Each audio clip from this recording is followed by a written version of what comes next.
Hi guys. I'd like to share with you part one of our story from 1998 until about 2004. As most of you know, Jeremy and I met in Israel during a fall semester abroad at Jerusalem University College on Mount Zion in the fall of 1997. We returned to the States and were married May 2nd, 1998. Our honeymoon was driving my few worldly possessions from Hilliard, Ohio, where I grew up and where we were married, to Federal Way, Washington in a Penske truck. We read The Hobbit on our drive, my first exposure to Lord of the Rings. Jeremy had gotten a job as a youth pastor at the church where he spent a lot of his growing up years. I was a substitute sign language interpreter for a nearby school system. We lived in an amazing 2-bedroom, 2-bathroom apartment. I cooked most of our meals at home using the few meals that I knew how to cook. Every once in a while, we would splurge on a meal out at Wendy's, and the church would pay for our meals whenever we were out with the youth group. We were about $24,000 in college debt, and we were earning about $25,000 a year. Our first table was a card table with 4 matching chairs.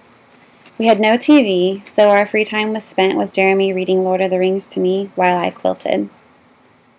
Here is a picture of us with all of our friends.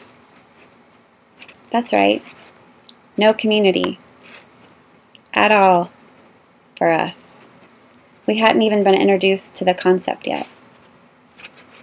We were able to do a lot together in ministry and spent a lot of our time on retreats, building relationships with teenagers in the youth group, one of which was John Collins. You see him there in the middle of the couch, kissing the baby, Kelsey. From the very beginning, we had a huge value of being a team and doing as many things as we could together. 3 months into our marriage, our beliefs started shifting about birth control, and we stopped controlling our ability to reproduce. On our 6-month anniversary, we took a pregnancy test, revealing that we were indeed pregnant with our first child. Our first anniversary was spent on a youth retreat on Orcas Island, and I was 7 months pregnant. Gradually, we were becoming more and more discontent with the church, believing that there had to be something more to it than going to a building once a week and staring at the back of people's heads. Jeremy started to feel like perhaps he should shift and become a college professor or something, which meant more schooling. This thought was confirmed by an out-of-the-blue phone call from his father, who felt like Jeremy should consider maybe going back to school. So, after being 3 weeks overdue with our baby, 4 days of labor, attempting a natural water birth at a birth center, and ending up on every drug in the book, in the hospital, with a C-section, we headed east with our 2-week-old Kelsey Joy. After living in Seattle for 15 months, we were once again traveling along in a Penske truck, carrying all our things. Only this time, we were towing Jeremy's 1991 Ford Festiva with us. We made a long pit stop in Hilliard, Ohio, so my family could meet their first Seeley Pryor grandchild, and continued on to Marblehead, Massachusetts. Jeremy had been accepted at Gordon Conwell Theological Seminary, and we had found a job on that newfangled thing called the Internet as a youth pastor at a little church in Marblehead, about 20 minutes from Gordon. The reason we saw this incidental side job as beneficial were, number 1, it came with a parsonage, so we'd have a place to live. Number 2, they were going to allow Jeremy to work 30 hours a week and me to work 10 to make a full-time position. And number 3, we just couldn't shake the feeling that God was calling us to a place. Hindsight tells us that the Lord had many reasons to bring us to this 150-member New England church. We were earning $17,000 a year, and Jeremy was going to school full-time. We spent a lot of time with the few youth of that church, such as Mike Stedman,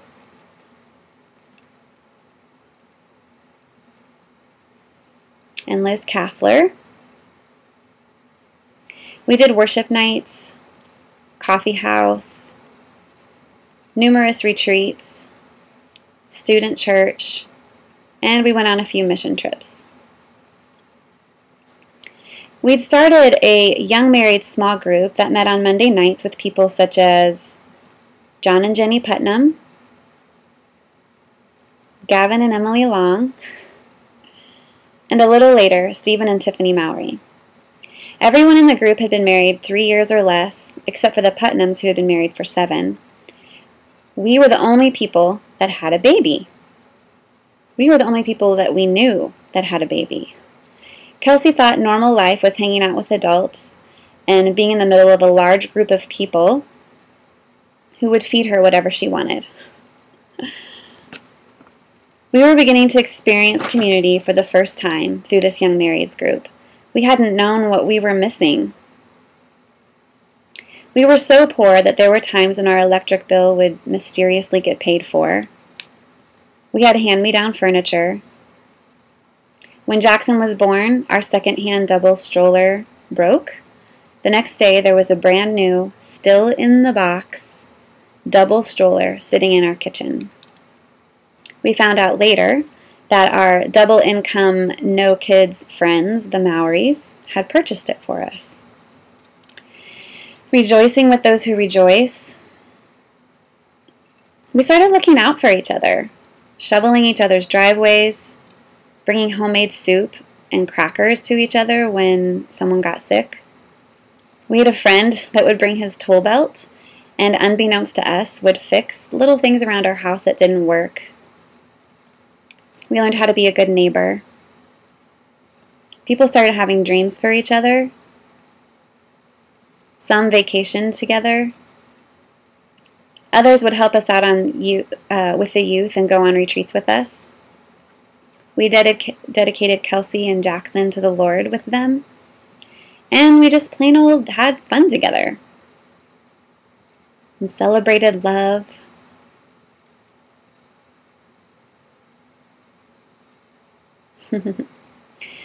A particularly rough situation arose within our little community, and the Holy Spirit showed up and broke in ways we didn't know existed. We were on fire. We longed to experience more Holy Spirit. What was this new power?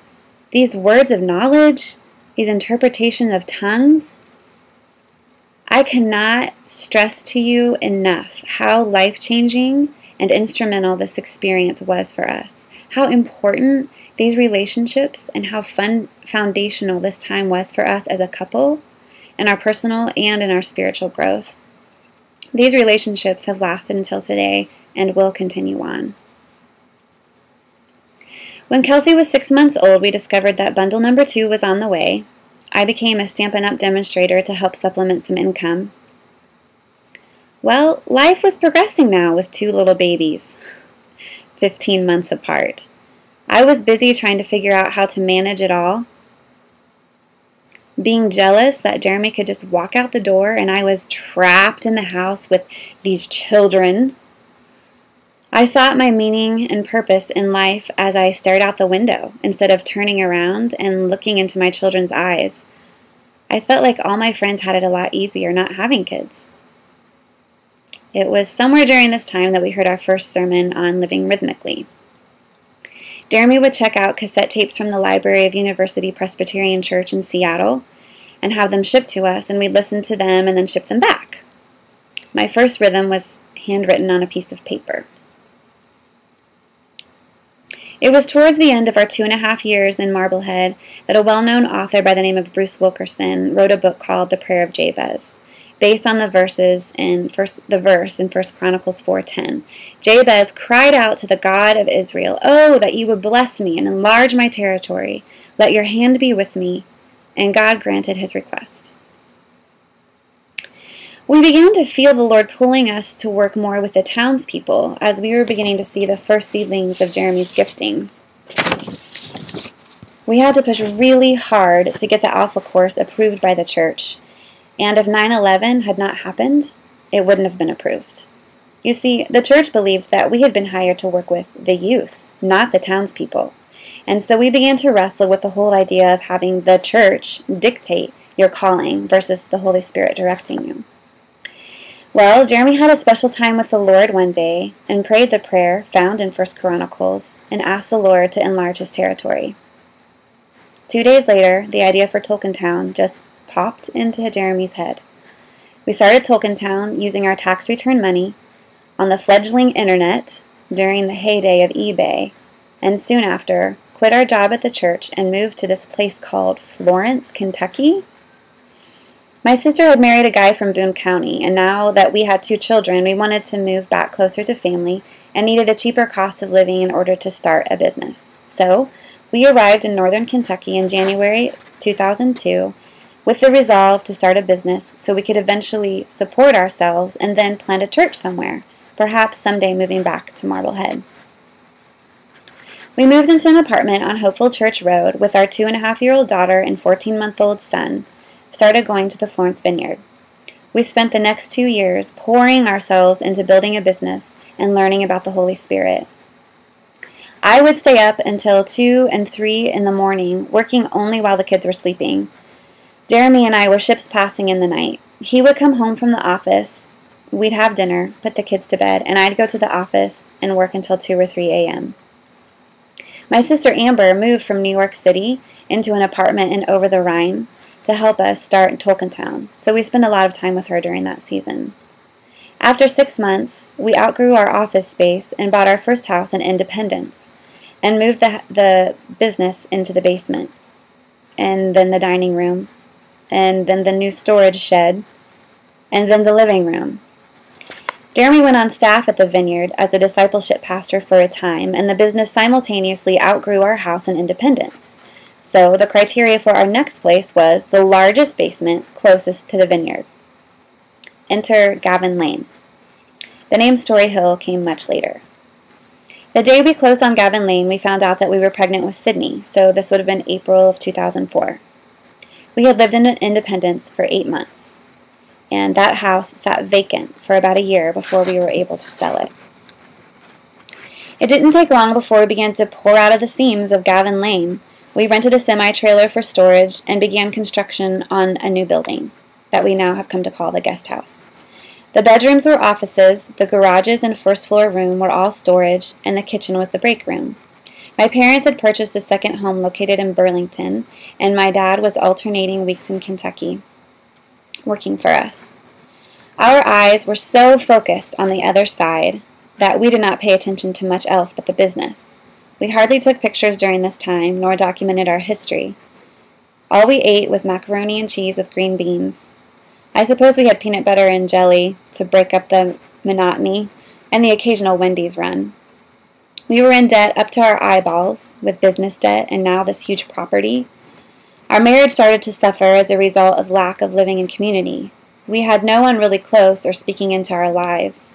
Yes, Jeremy was on staff at a church, and we were involved in a small group, and I was interpreting for the services at the vineyard for the small deaf community that was there, but we were in no way living life with others, unless you count the 15 business employees coming to our house on a daily basis. The prospect of a third child seemed daunting and overwhelming. We didn't really have a family vision, except to get the business built so that we could support ourselves financially to start planning churches. Did I mention our marriage was suffering? We weren't getting along, and the angst that Jeremy was feeling about what I would now call trying to figure out his calling had us restless and grumpy. Well, what would happen next? Will we survive? What would the long-term consequences be of the decisions we were making financially and otherwise? Would we ever find community again? Stay tuned until next time for the next 7 years of our marriage.